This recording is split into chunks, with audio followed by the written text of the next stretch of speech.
Hi folks, I'm Nate with Two Guys Ride. Today Rob and I are down here in beautiful Des Moines, Iowa. We're at the Concours d'Elegance and we're here with Irving. Irving, thanks for spending some time with us. Sure, happy.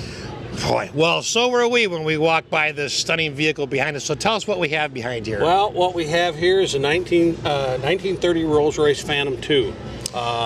It's a Brewster-bodied, English-built chassis. As we've talked, it's Rolls Royce was building cars in the United States, of course, by this time. Yep. But the owner wanted a Phantom II, and you could not get a Phantom II in the United States at that point in time. So he ordered this car and then had it shipped over here and bodied here in the United States. And believe it or not, this car is green. Which is, you can see a bit when it gets in the sunlight, but it looks black from here. The fenders are black. This body line on the car is black, but it is what's known as Morgan coaching green. So, that being said, there's so much more to this car than just being a Rolls. Who was the owner? This car belonged to J.P. Morgan. It was his summer car that he used at his Long Island estate. He had a matching, and I'll explain matching in a second. He had a matching winter car that he used in downtown New York City. And that was a Phantom 1 Brewster-bodied car.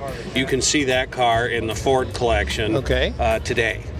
This car was also given when Mr. Morgan was done with this car. He gave this also to the Ford Museum, who in turn deaccessioned it and gave it to the Crawford Museum in Cleveland. We believe this car has 18,000 original miles, give or take. Okay. So it wasn't ever used. Low mileage car. Now, that piques my curiosity because you don't normally see a car come out of a museum, especially after being there for so many years, back on the street. So tell us the story of how this came to be in your possession. Okay, well, it's a long, kind of alluded story, but as we talked, it went from the Ford Museum, went from museum to museum, it went from the Ford Museum to the Crawford Museum, and then I don't remember exactly what year it was right off the top of my head, but then they decided to refine their collection, and I believe they determined they used the cars significant to northern Ohio.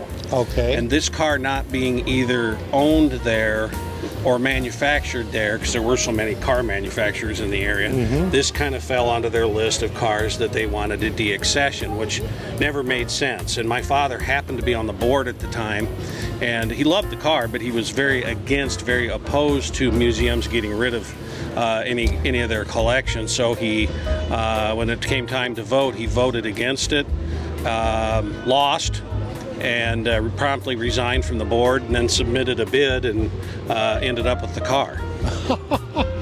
Wow.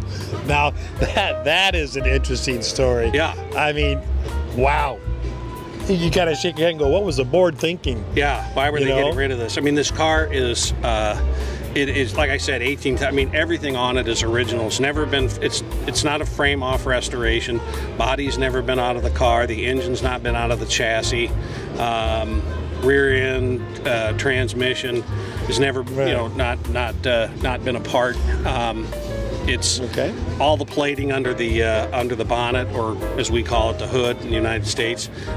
There's a lot of what they call dull nickel plating. And none of that's been done except one fitting because somebody put a pipe wrench on it at one point. Okay. And that's it. Everything you see under the bonnet is original. So original. Really, I mean, this is original as you can get. Now, to give you folks an idea, tell us where it was and they got a second place award? This car, I can't tell you the year again because I need to look at my phone to do that, but we had it at Pebble Beach probably 10 years ago now, maybe a little more than that. Time flies. When it got a second place at Pebble, and I thought for an unrestored, I mean, it's had paint work and so forth, but for a virtually unrestored car, that's pretty good because Pebble Beach, views. That's about the highest award you can get. You can get. We were very impressed. I mean that just speaks to the quality. So hopefully, viewers, you understand that if it's won that award even 10 years ago, that is an incredibly well-maintained car. All right, so J.P. Morgan was particular with his cars. Yeah. And he was with this. So there are some things on this particular car you would not find in another Rolls. Okay. Or very unusual to find. His city car and this car have, aside from their paint colors, and you'll notice that that car has the same lights, a lot of the same accessories. But the features that are probably very unique to Morgan's cars are the high top lines. He wanted to be able to get into the car. When his chauffeur opened the door to let him in, he wanted to be able to get in without removing his top hat. And so he wanted this extra height. The windshield's a little taller than would be normal.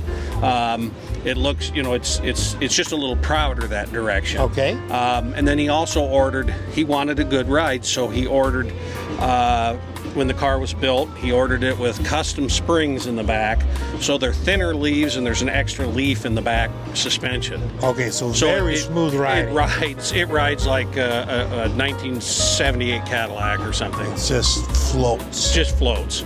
Just okay. An amazing ride. Now he also had an emblem on the passenger doors. Yep. Is that? On the back doors, and you'll find that same emblem on the car in the Ford Museum. That's the Morgan crest. Okay. Man. Now, was the color something J.P. Morgan picked out as well? Yeah. Or was it a color that Rolls offered? This was Morgan coaching green, so I'm guessing it dates all the way back to when they had horse-drawn coaches. Okay. And so he just stuck with Morgan coaching green. That was the color Brewster painted it for Mr. Morgan. It was his custom color. And so it's a very dark. He wanted a kind of a subdued car. He didn't want to, be real flashy. Right. And so he kept it pretty sedated. Man. All right, let's walk up to the engine for just a second. All right. So what kind of engine does it have? Typical Rolls Royce 6-cylinder. It's a very similar engine, frankly, almost the same engine as was in the Phantom 1 with some modifications. They moved the carburetor from the other side over to this side to get away from vapor locking issues that they had with the Phantom 1s. Okay. But it's virtually the same engine. Rolls Royce never would say exactly what the horsepower was. I'm guessing it's somewhere around 180. Okay. Give or take. All right. So let's walk up front because there's just some beautiful artwork up here. Sure. There's so much on these cars that's just beautiful. I'm wondering if these front driving lights down here turn. They turn with the steering wheel. Okay, they do. So when the tires are turned, they'll angle over to the left or the right depending upon which way you're turning. Okay, there's the rod that connects to the steering. Okay. Yep, they're called pilot rays. Okay, and then you have, of course, dual horns. Dual horns. Yep. Was that part of the horn? Yep. Okay. That's the horn. That the mechanism is up there. Love the big lights. Yep. And then the those are called parking lights. These ones up here. Okay. Yep. Man, big heavy bumper. I love the Rolls Royce emblem in the front of it. Yeah. And then the Lady of Ecstasy on the top there. Now, does that have to spin around? Well, the way you remember, yeah, you do. On Rolls Royces, I learned this from the car was reactivated by E.F. Murphy. Anybody who knows Rolls Royces typically knows who Butch Murphy is. They did a fantastic job with this car getting it reactivated. But you do. One of the things I learned from Butch Sr. is you always turn the mascot around. He worked for a Rolls Royce dealer, and he said that was always the first thing that you did. And the reason being you had to do that was if you didn't, it would clip the hood. And the way you remember, and I've told people this, is she wants to look at the engine too. So you've got to turn her around first. Do the louvers in the radiator, do they open and close? They open and close. Now, this was not thermostatically controlled. The chauffeur controlled this. The chauffeur controlled it. Chauffeurs went to school in those days to learn how to operate these cars. Really? Yeah. And now they're open.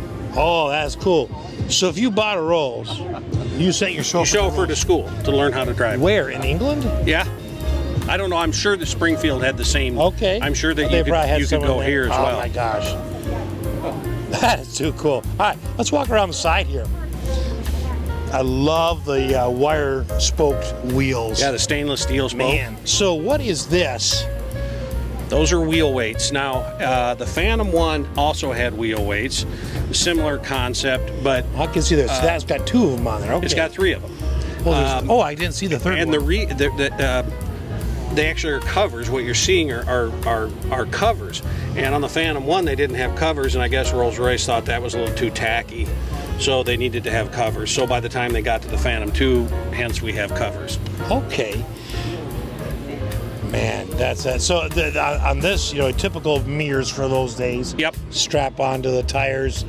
On the windshield here, did the top part fold in? Did it slide down? The top you can undo on both sides. This is spring loaded. Okay. And then this windshield will come out to allow some ventilation. Oh, tilt out. Yeah, but tilt just out. the top Just the portion. top. Okay. Will allow airflow, and then there's also vents here, so you can open from the inside to Right. allow airflow into the car. Now you also had extra mirrors up here, and we were talking about this. Is sometimes when things get restored, they get covered up, but talk about what's up here. This car has a really unique feature. We did not plate these mirrors, and the reason being is if you look at the top of these, if you can see, I loosened it on purpose here. All of the engraving is still on this lip. If you were going to replate that, that would all be lost, because you'd have to, open that to get the glass out, and that's typically lost. Most people would never go to the trouble of trying to re-engraving it. But that's in there. That gives you an idea how unused the car is. Yeah, because I believe you said it had about 18,000 miles. 18,000. That's what we think. Yeah. Man. All right. Can we open the door and take a look at the inside? Sure. All right. So I'm assuming this is all real woodwork. Yep, it is. Okay. Starting with I love the running boards.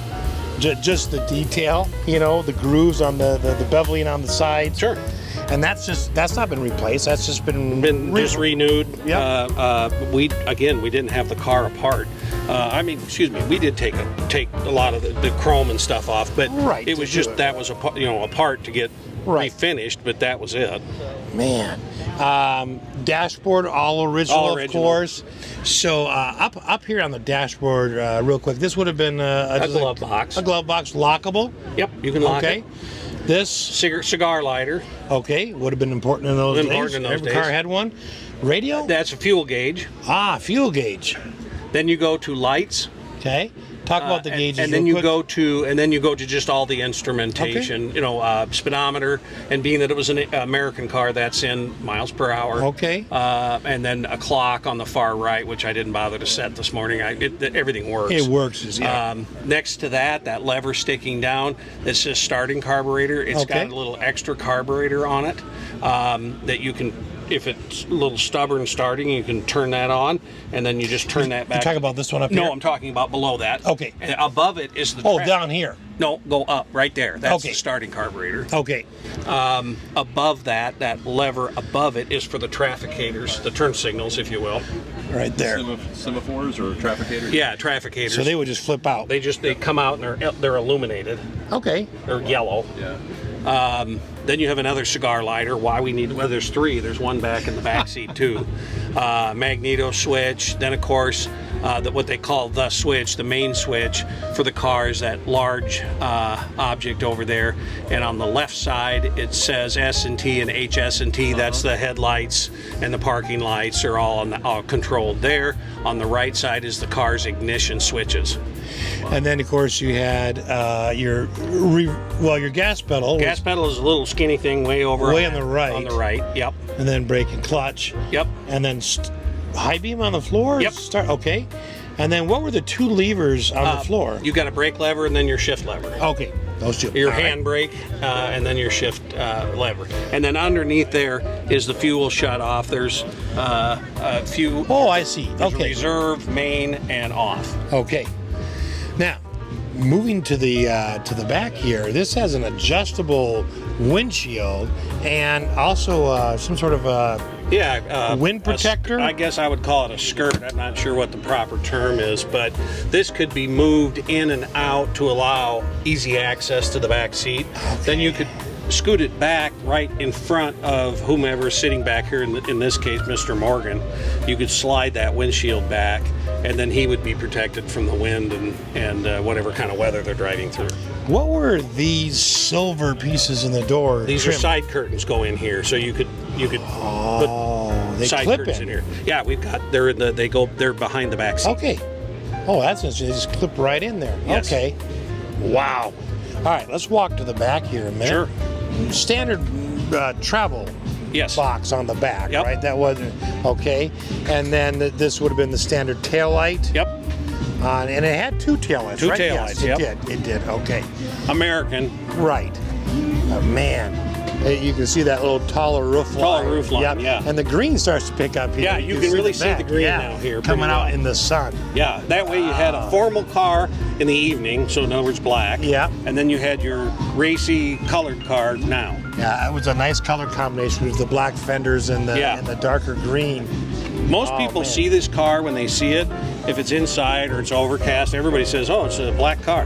Oh, yeah. Well, that's what you think at first, unless the sun is on it. Yeah. All right. So, Irving, just a couple more questions. One is, how do you get into cars in the first place? I grew up around them from the time basically my earliest memory.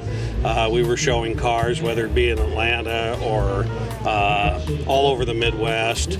And Pebble Beach. I was in Pebble Beach when I was 7 or 8 years old. Man. So your dad was showing some high-end cars. Grew up around this stuff. Wow. And so, from my earliest memory, I remember I was always relegated to the underside. Okay. I suppose I could do as little damage as possible there. So, one more question. What's one of your favorite memories with this particular car? With this particular Yeah. car, oh gosh, I don't know. Probably driving across the ramp at Pebble, getting the second place award, probably would be right up there. Wouldn't that be? I had my son. Well, but there's more to it. I had my son with me, and as I'm sitting there, my father and mother are sitting in the back. And Dad says up over the windshield, he said, it's, I forget how many years at that point in time, 40 years almost to the date, that he was in that seat and I was in that seat in a different car doing the same drive. Almost brought tears to my eyes at the time. Oh, what a story. Now, you have brought your son today. I did. And does he have an interest in the car? Well, I don't know. We'd have to check. I hope so. Is that a thumbs up? That is a thumbs up. So we're going to go for another generation. All right. Sounds like a plan. Well, Irving, thank you so much for spending Sure. your time with us, your story on this beautiful historic car. Sure. And thanks for keeping it out for the rest of us to see. Oh, sure. And thanks for watching.